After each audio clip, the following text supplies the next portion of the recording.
Welcome to Andy's Garage. I'm Andy Phillips. Today I'm going to show you some techniques that you can use to remove the fuel lines from your fuel rail.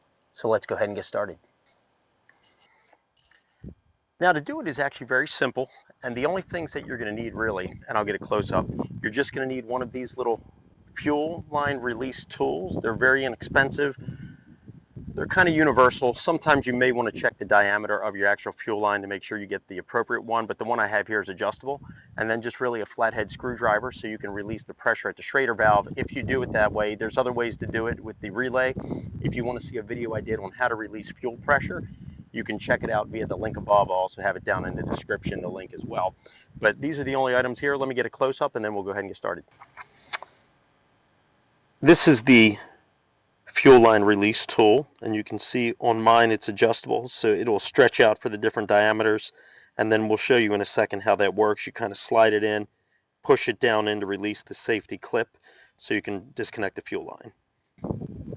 Now on this particular vehicle we have our fuel lines here, and you can see we have the way they connect in. We have these little safety clips right here on top. Those safety clips would need to be removed. So what we're going to do, we're going to pop them off, then we're going to take the release tool, put it on the fuel rail, slide it back into that connector to disconnect it, pop it off, so we can remove that. Before we mess with those fuel lines, let's go ahead and just release any pressure that might be inside the Schrader valve. Just push that in. There we go.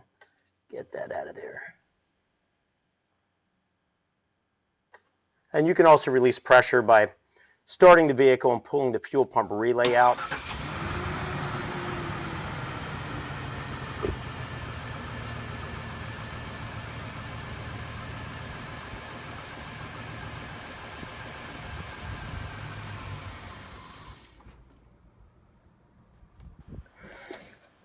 Now to release these, you have this little clip here. Grab these two ends here, pop it up like that, slide that out of the way, and now we're going to use our little fuel line release key to pop that out. So here's our fuel line release tool, or as I call it, a key.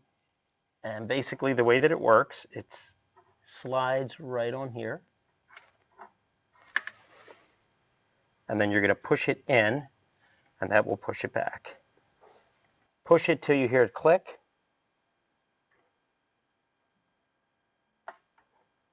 Okay, and now you can slide that off.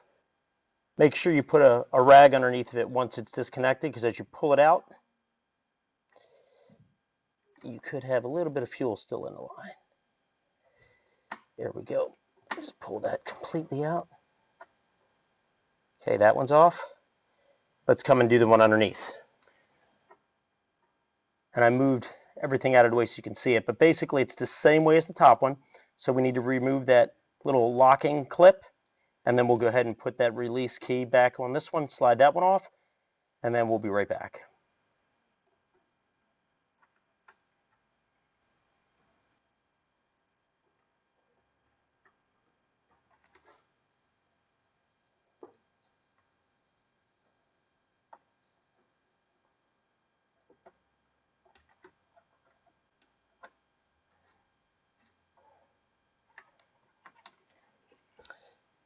And there you can see both lines are now off.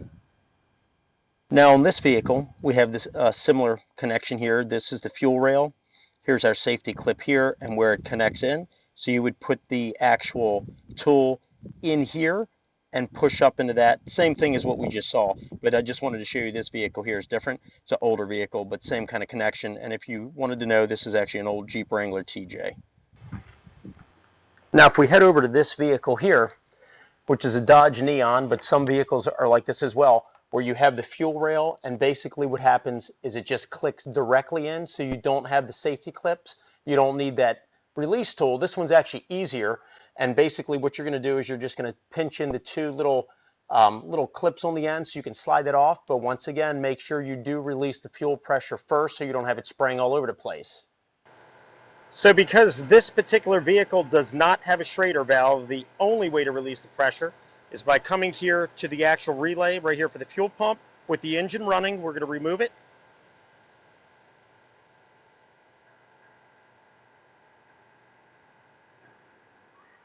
And there it was. It drained all the fuel out. The pressure has been released. And now we're safe to release the fuel line from the fuel rail on this one here. Now, if you want to see a video on how to check fuel pressure on this particular vehicle that doesn't have a Schrader valve, you can do so via the link above. I'll also have it down in the description because it's a little bit of a different process.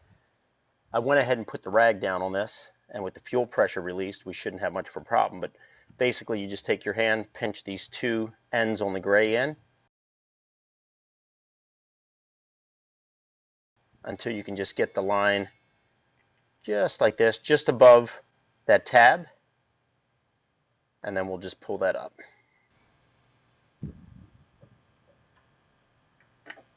And that's it.